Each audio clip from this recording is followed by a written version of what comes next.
আমার হিয়ার মাঝে লুকিয়েছিলে, দেখতে আমি পাইনি তোমায়, দেখতে আমি পাইনি। আমার হিয়ার মাঝে লুকিয়েছিলে। দয়াময়, তুমি আমার হিয়ার মাঝে লুকিয়েছিলে, আমি তোমায় দেখতে পাইনি। কি করেছি জানো? বাহির পানে চোখ মেলেছি, বাহির পানে আমার হৃদয় পানে চাইনি, আমার হিয়ার মাঝে লুকিয়েছি, দেখতে আমি পাইনি তোমায়, দেখতে আমি পাইনি। আমার সকল ভালোবাসা, সকল আঘাত, সকল আশায়, আমার সকল ভালোবাসায়, সকল আঘাত, সকল আশায় তুমি ছিলে আমার কাছে, তুমি ছিলে। দয়াময়, আমার জীবনের যত ঘাত প্রতিঘাত, যত উত্থান পতন, সকল সময় তুমি আমার পাশে ছিলে। কিন্তু আমি এমনই মূর্খ,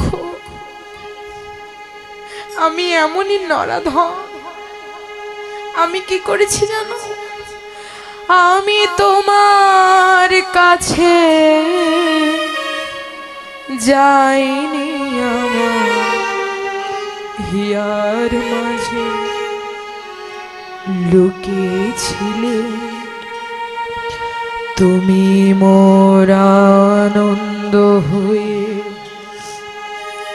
ছিলে, আমার খেলা আনন্দে তাই ভুলেছিলে,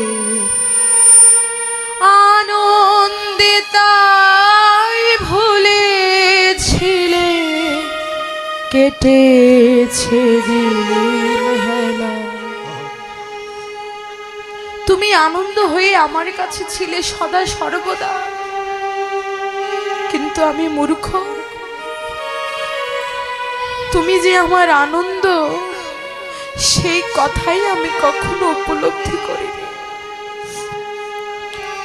গোপন রহি গভীর প্রাণী আমার দুঃখ, সুখের গানে সুর দিয়েছ তুমি, আমি তোমার গান তো গাইনি, আমার হিয়ার মাঝে লুকিয়েছিলে, দেখতে আমি পাইনি তোমায়, দেখতে আমি পাইনি। গোবিন্দ হে, তুমি আমার মাঝে লুকিয়েছিলে, আমি দেখতে পাইনি। মহাজনে ডেকে বললেন, ওরে দেখতে পাওনি তো কি হচ্ছে, এখনো দেখার চেষ্টা করে দেখো না। মহাজনে ডেকে বললেন, দয়াময়, তোমার ওই শ্রীপাদের চরণ তো আমি পেলাম না, ওই শ্রীপাদের চরণের যোগ্য আমি নই। কেন জানো? কারণ ওই শ্রীপাদের চরণের স্থান পেতে গেলে যে যোগ্যতা দরকার, যে কর্ম দরকার, সেই কর্ম তো আমি করতে পারি নাই।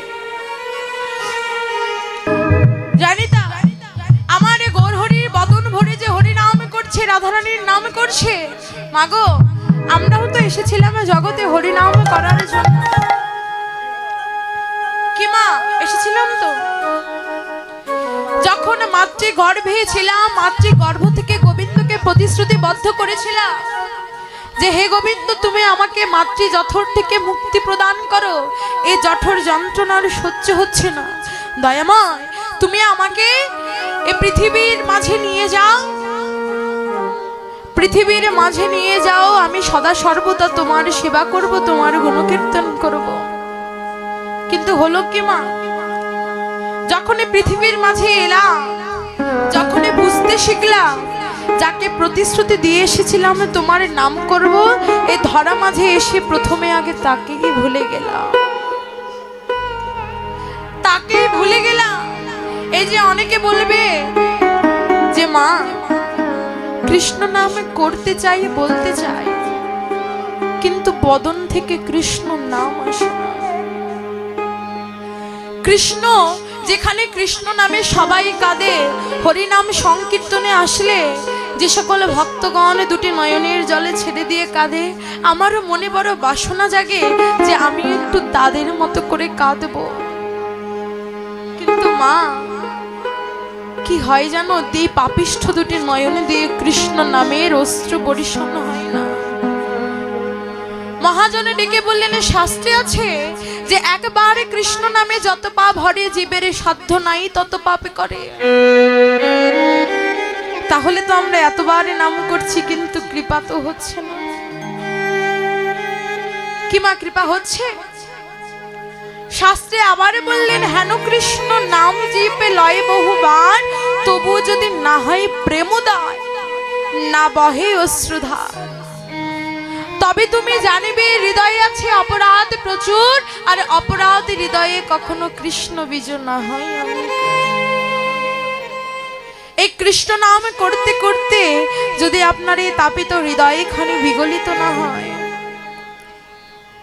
যদি এই নয়ন রূপী দুটি নদী থেকে অশ্রু বর্ষণ না হয়, বুঝতে হবে এই হৃদয়ে প্রচুর অপরাধ রয়েছে। আর অপরাধ হৃদয়ে কখনো কৃষ্ণ নামামৃত বীজ অঙ্কুরিত হয় না। এখন বাবা বলবে, একটি বাড়িতে যদি 10 বছরে থাকা না হয়, সেই বাড়িটির অবস্থা কি হবে বাবা? ময়লা আবর্জনায় আচ্ছাদিত হয়ে যাবে। কোনো একদিন গিয়ে যদি ময়লা আবর্জনাগুলোকে পরিষ্কার করে একটি প্রদীপ প্রজ্বলিত করা যায়, কি হবে? সে প্রদীপের আলোয় সারা বাড়িটি আলোকিত হয়ে যাবে এবং সে বাড়িতে থাকা যাবে।